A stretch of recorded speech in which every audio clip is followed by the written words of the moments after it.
மாவட்ட செயலாளர் என்பது தலைவர் கலைஞர் கொடுத்தது, முதன்மை செயலாளர் என்பது தளபதி கொடுத்தது. ஒரு கடிதம் எழுதிவிட்டால் போதும், முரசொலி தான் எங்களுக்கு மந்திரம். தலைவர் சொல்வதுதான் மந்திரம். கலைஞர் எங்களை வளர்த்தார், எங்களை ஆளாக்கினார். எல்லா வளர்ச்சிக்கும் காரணம் கலைஞர் அவர்கள்.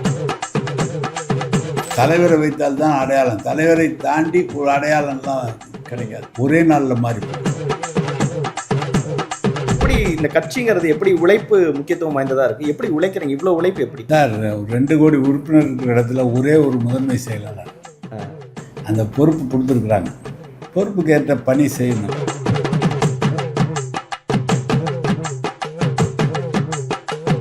நீங்க எலெக்ஷன் நெருங்கிறதுக்கு பக்கத்துல இருக்கும்போது ஒரு மாநாடு திருச்சியில பிரம்மாண்டமா போட்டீங்க. டெல்டால ஒரு மகளிர் மாநாடு. திமுக இந்த தேர்தலுக்கு தயாரான விதம் பத்தி சார், அவர் பார்லிமெண்ட் தேர்தல் முடிஞ்ச உடனே ரெடி ஆயிட்டார். மற்றவர்கள் சொல்வார்கள், செய்ய மாட்டார்கள். திமுக சொன்னால் செய்யும், சொல்லாததையும் செய்யும். அதுதான் இருக்கிறது, அதுதான் நம்பிக்கை. அதிமுக 10,000 ரூபாய் அப்படிங்கிற ஒரு அறிவிப்பு. 1000 ரூபாய் மகளிர் உரிமை தொகை எப்படி கொடுப்பீங்க? உட்காந்து எங்க பணம் இருக்குன்னு சொன்னார். புதுசா கட்சி ஆரம்பிச்சு இந்த எலெக்ஷன்ல எல்லாரும் கவனிக்கிற இடத்துல இருக்கக்கூடிய விஜய் அவர்கள் திருச்சி கிழக்குல கிளம்புறார். யார் வேண்டாலும் தேர்தல் நிற்கலாம். அது ஒரு விதமான இம்பாக்ட் ஏற்படுத்தாதுன்னு நினைக்கிறீங்க? இப்படிலாம் ஒன்றும் இல்லைங்க.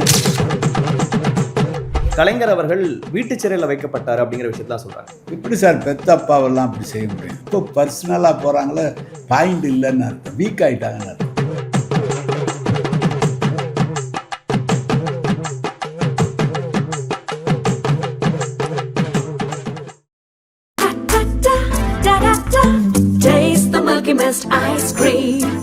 Milky Mist ice creams. ஆச்சி மசாலா. எந்த சமையலும் ருசி தேடும் ரகசியம். 20 ரூபாய். தி டிபேட் நேயர்களுக்கு வணக்கம். தி டிபேட்ஸ் பாட்காஸ்ட் நிகழ்ச்சியில் நாம் இன்னைக்கு சந்திக்க இருக்கிறது ரொம்ப முக்கியமான ஆளுமை. தமிழ்நாட்டின் முக்கியமான அடையாளங்களில் ஒருவர், திருச்சியின் அரசியல் அடையாளங்களில் முதன்மையானவர், திமுகவின் முதன்மை செயலாளர் திருமிகு KN நேரு அவர்கள்ட்ட தான் இன்றைய பாட்காஸ்ட் இருக்க போகுது. சார் வணக்கம் சார், எப்படி இருக்கீங்க சார்? வணக்கம், நல்லா இருக்கு. சொல்லுங்க சார். தமிழ்நாடு அரசியலில் ரொம்ப முக்கியத்துவம் வாய்ந்த இடத்துல இருக்கிறவர் நீங்கள். எப்படி சார் இருக்கு இந்த காலம்? நாங்கள் கலைஞர்கிட்ட வேலை பார்த்தோம். நான் கலைஞர் எங்களை வளர்த்தார், எங்களை ஆளாக்கினார். எல்லா வளர்ச்சிக்கும் காரணம் கலைஞர் அவர்கள். பிறகு நம்முடைய தளபதி அவர்கள், அவருடைய 40 ஆண்டு காலம் பயணித்த தளபதி தலைவராக பொறுப்பேற்று கொண்ட பிறகு தலைவரிடம் யார் யார் இருந்தார்களோ அவர்களை எல்லாம் வைத்து கொண்டார்கள். இப்படி தலைவரிடம் பணியாற்றினாலும் அப்படி தான் தளபதியிடம் பணியாற்றி கொண்டிருக்கிறேன். எங்களுக்கு மாற்றம் இல்லை. ஓகே, தலைவர் இருந்த வரைக்கும் தலைவருக்கு அப்புறம் தளபதி என்று தான் ஒரே முடிவு. அது கட்சி என்ன நான் முடிவு எடுத்திருக்கிறதோ அது மாதிரி தலைவர் என்ன சொல்கிறாரோ அதை தவிர மனதில் வேறு கருத்து இருந்தாலும் கூட அந்த கருத்தெல்லாம் ஒதுக்கிட்டு விட்டு தலைவர் என்ன சொல்கிறாரோ அதை கேட்டு, தலைவர் சொல்வதுதான் மந்திரம், அப்படி வச்சுக்கலாம். எப்படின்னா, லீடருங்க ஒரு முடிவு எடுத்த ஒரு பாடு நாங்கள் அதை ஏற்றுக்கிட்டு நடக்கிறது தான் எங்களுடைய வேலை. எங்களுடைய உயரம் எங்களுக்கு தெரியும். ஒன்று அரசியலில் மிகப்பெரிய பேச்சு திறமை இருக்க வேண்டும், இல்லை என்றால் எழுத்து திறமை இருக்க வேண்டும், இல்லை என்றால் தலைவர் சொல்வதை அப்படியே தட்டாமல் கேட்க வேண்டும். அதுதான் தட்டாமல் கேட்குற காரணத்தால் தான் தொடர்ந்து சட்டமன்ற உறுப்பினராக, ஒன்றியத்தினுடைய பெருந்தலைவராக, சட்டமன்ற உறுப்பினராக, அமைச்சராக, தொடர்ந்து பொதுக்குழு உறுப்பினராக, மாவட்ட செயலாளராக, அதைத் தொடர்ந்து இப்போது முதன்மை செயலாளராக, எல்லாம் மாவட்ட செயலாளர் என்பது தலைவர் கலைஞர் கொடுத்தது, முதன்மை செயலாளர் என்பது தளபதி கொடுத்தது. மாடர்ன் சொசைட்டியாக மாறி இருக்கு. நிறைய டிஜிட்டலில் நீங்கள் பேசுகிற விஷயங்கள்லாம் பார்க்குற இடமா மாறி இருக்கு. இந்த எலெக்ஷனில் ஸ்டாலின் அவர்களோட உத்திகள் அதெல்லாமும் பார்க்க வேண்டியிருக்கு.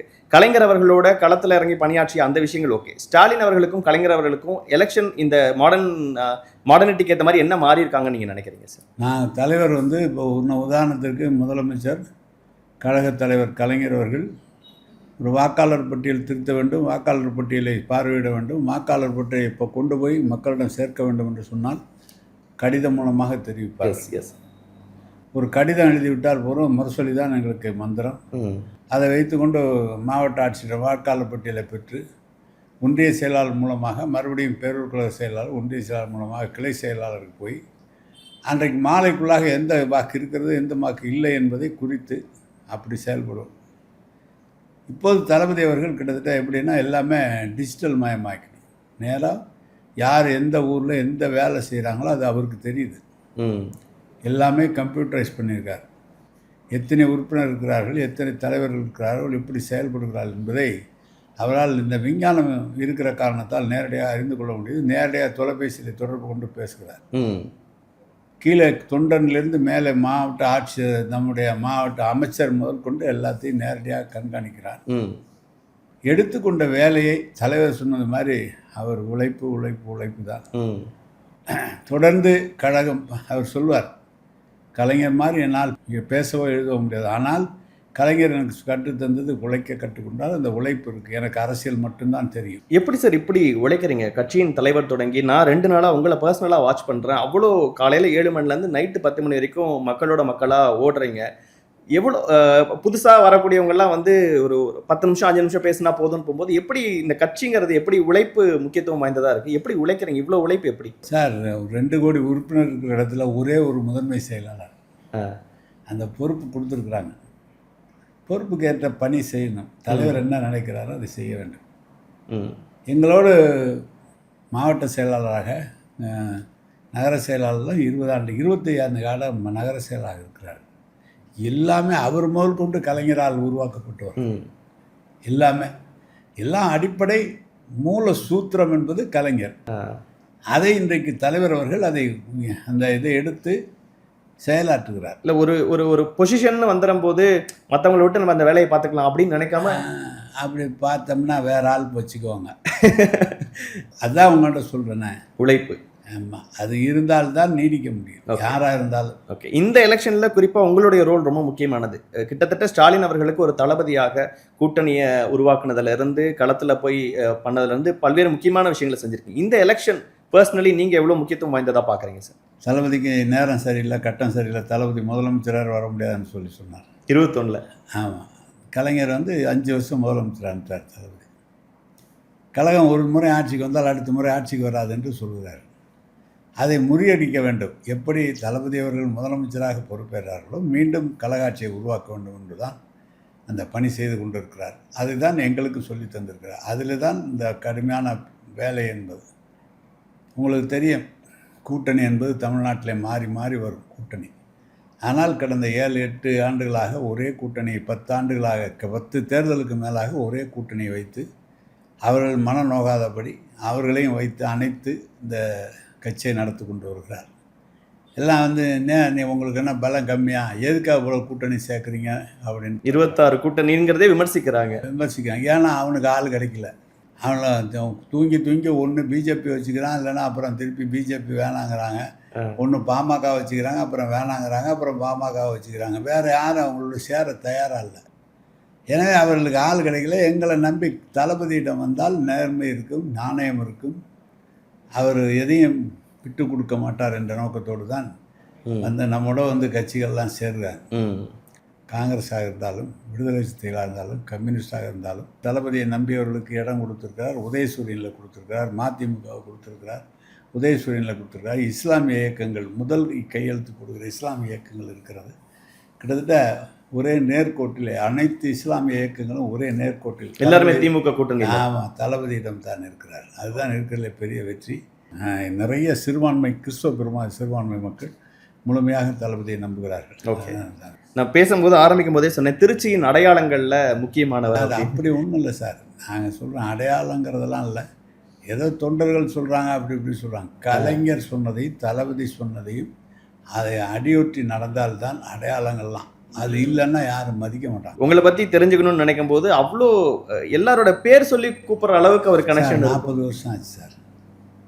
1973 கிளை செயலாளர். 37 வருஷம், இப்போ ஒரு 26 வருஷம் ஆச்சு. எங்கள் ஊர்லலாம் எனக்கு நிலப்பெல்லாம் அவங்களாம் யார் நிலம் வச்சுருக்காங்கன்னு, எங்கே வச்சுருக்காரு, அவர் பேர் என்ன, அவர் நிலம் எங்கே இருக்குலாம் கூட தெரியும். டவுனில் அந்த அளவுக்கு தெரிய முடியாது. இங்கே 20 வருஷம் இருக்கிறோம். ஆனாலும் எனக்கு உதவியாக அன்பழகன் போன்றவர்கள் எனக்கு இருக்கிறார்கள். அவரெல்லாம் கீழ்மட்டத்திலேருந்து இளைஞரணி செயலாளராக இருந்தவர். அது மாதிரி இருக்கிறாங்க. நான் இப்போ எனக்கே ஆச்சரியமாக இருக்கிறது. நான் போய் வணக்கம் என்று சொன்னால் மக்கள் அடையாளம் கண்டு கொண்டு விட்டார்கள். நான் 5 முறை இங்கே தான் இந்த 20 வருடமாக தேர்தல் நிற்கிறதுனால எல்லாருக்கும் தெரிகிறது. அதுதான் இருக்கிற பெரிய லாபம், பெரிய இந்த கட்சியினுடைய அங்கீகாரம் அதில் தான் இருக்கிறது.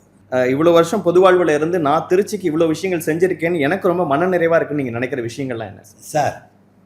கலைஞர் தான் பூரா செஞ்சார் திருச்சிக்கு.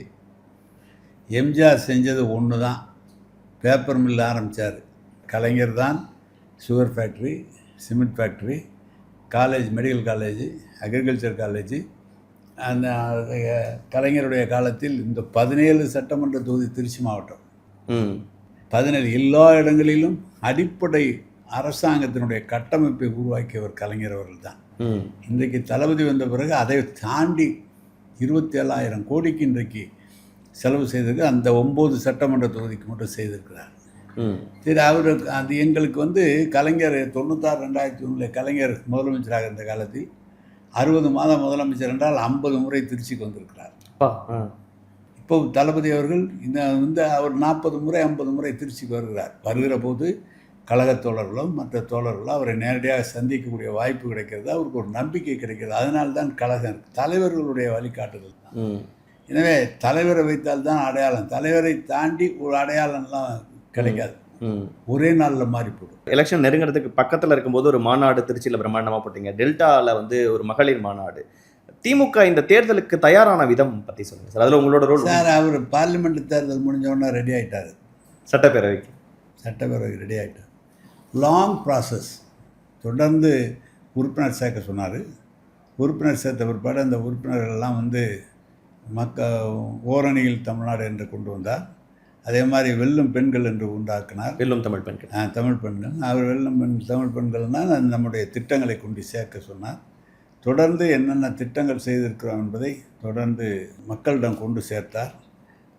உறுப்பினர் சேர்த்தது, அதை கொண்டு இப்போ மக்களிடம் சேர்த்தது, மக்களுடைய புதிய திட்டங்கள் உருவாக்கி கொடுத்தார். உரிமை தொகை ஒன்று, முதியோர் உதவித்தொகை, காலை உணவு திட்டம், பெண்கள் இலவச பெண்களுக்காக விடியல் பயணம் என்ற பெண்கள், அது மாதிரிலாம் திட்டங்கள் மக்களிடம் பெரிய வரவேற்பு பெற்று. நீங்கள் தமிழ்நாடு முழுக்கவும் போகிறவர் எப்படி சார் இருக்குது இந்த மாதிரி மகளிர் உரிமை தொகையாக இருக்கட்டும்? இப்போ 2,000 ரூபாய்னு தேர்தல் அறிக்கையில் அறிவிச்சிருக்கிறது, 8,000 ரூபாய் தளபதி சொன்னால் செய்வார் என்ற நம்பிக்கை இருக்கிறது. பாக்கி தேர்தல் அறிக்கைக்கும் திமுக தேர்தல் அறிக்கைக்கும் உள்ள வித்தியாசம், மற்றவர்கள் சொல்வார்கள், செய்ய மாட்டார்கள். தளபதி திமுக சொன்னால் செய்யும், சொல்லாததையும் செய்யும், அதுதான் இருக்கிறது, அதுதான் நம்பிக்கை.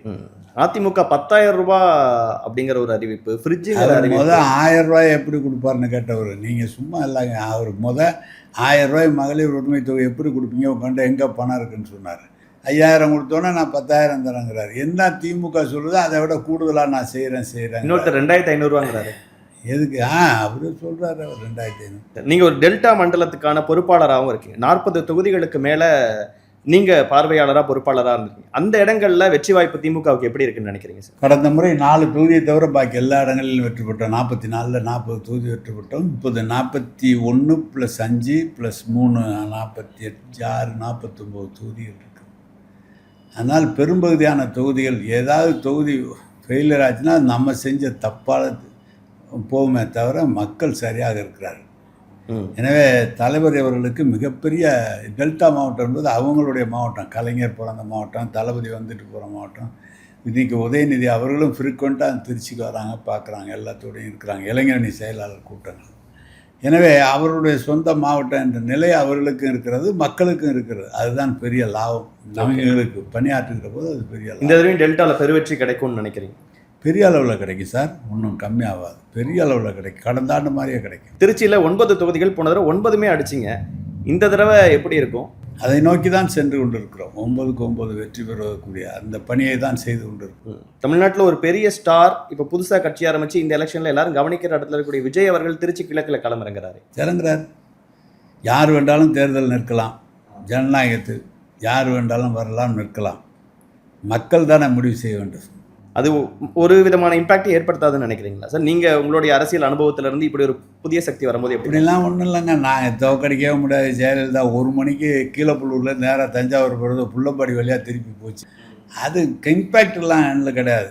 அதெல்லாம் ஒன்று. எங்களுக்கு திருச்சி கிழக்கின் மீது அதீத நம்பிக்கை இருக்கிறது. ஏனென்றால் 77ல் 17 சட்டமன்ற தொகுதியில் அது ஒன்று தான் வெற்றி பெற்றது.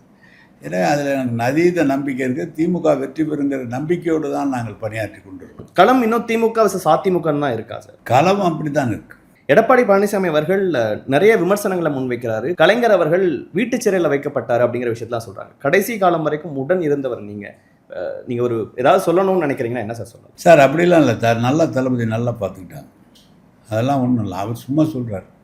அவர் பழனிசாமிக்கு எதுவும் பேச முடியல, அது மாதிரி சொல்கிறாரு. அதான் அவருக்கு என்ன இருக்குது. கூட்டு சிறையில் நான் ஜெயலலிதாவை 75 நாள் ஹாஸ்பிட்டலில் வச்சுட்டு யாரையும் பார்க்க விடாமல் வச்சுருந்தாங்க. ஹாஸ்பிட்டலில் இருந்தாங்க, எல்லோரும் பார்த்தது. கலைஞர் அப்படி இல்லை. என்னை கூட படம் வந்து பாருங்கள், எல்லோரும் நாங்கள் மாலை 4 மணி 5 மணி ஆனால் எல்லா கழக முக்கியஸ்தர்களும் அவரோடு இருந்து பேசுவார்கள். எப்படி சார் பெத்த அப்பாவெல்லாம் அப்படி செய்ய முடியும்? அதெல்லாம் இது உதயநிதி அவர்கள் மேலே அவரோட அட்டாக் ரொம்ப பர்சனலாக இருக்குது. அவர் அடின்னு அடிக்கிறாரு உதயநிதி. அவர் பதில் சொல்ல முடியல, அதனால் பர்சனலாக போகிறார். எப்போ பர்சனலாக போகிறாங்களோ பாயிண்ட் இல்லைன்னு அர்த்தம், வீக் ஆகிட்டாங்கன்னு அர்த்தம். நீங்கள் கொள்கைக்கு கொள்கை பேச வேண்டும். மீண்டும் அடுத்து திமுக ஆட்சிக்கு வரணும்னா இப்போ மறுபடியும் வந்ததற்கு பிறகாக திருச்சிக்கு நான் இந்த விஷயங்கள்லாம் செய்யணும்னு நினைக்கிறேன். மீண்டும் அமைச்சராக நிறைய கேட்டிருக்கான். சித்தா கல்லூரி கேட்டிருக்கான், இது பல் மருத்துவக் கல்லூரி கேட்டிருக்கான். அப்படி இதில் நிறையா படிப்பு சம்மந்தமாக நிறையா கேட்டிருக்கிறோம். இன்ஃப்ராஸ்ட்ரக்சர் சுற்றுச்சாலை அமைக்க வேண்டும், திருச்சியை சுற்றி அமைக்க வேண்டும், மெட்ரோ திட்டம் கொண்டு வர வேண்டும், எலிவேட்டட் ஹைவே போட வேண்டும், போக்குவரத்து நெரிசலாக உண்டாக்க வேண்டும். இதுதான் எங்களுடைய மெயின். வேலை வாய்ப்பு உருவாக்க வேண்டும். ஜாஃபின்னு ஒரு கம்பெனி வருது நமக்கு, சிப்காட்டில் வருது. அது 5000 பேருக்கு மேலே வருது. இப்போ வந்து லெதர் கம்பெனி ஒன்று ஒரு 30,000 பெண்களுக்கு வேலை செய்ய, அதெல்லாம் கொடுக்கறதுக்காக தலைவர் ரெடியாக இருக்காங்க நிறைய. ஏன்னா ஒன்று வேலை வாய்ப்பு உருவாக்க ஒன்று, கல்லூரிகள் புதிய கல்லூரி கொடுத்துருக்கிறாரு, அதெல்லாம் மேம்படுத்த வேண்டும். அடிப்படை விஷயம் அதுதான். நம்முடைய படிப்படியாக தேவைக்கு எப்போது என்னென்ன தேவை ஏற்படுகிறதோ அதை கொண்டு வந்து சேர்க்க வேண்டும். மிக்க நன்றி சார். பரப்புரைக்கு மத்தியிலேயும் உங்கள் நேரத்தை கொடுத்து பல்வேறு கேள்விகளுக்கு உங்கள் பதிலை கொடுத்துருக்கீங்க. உங்கள் நேரத்துக்கும் கருத்துக்கும் மிக்க நன்றி சார்.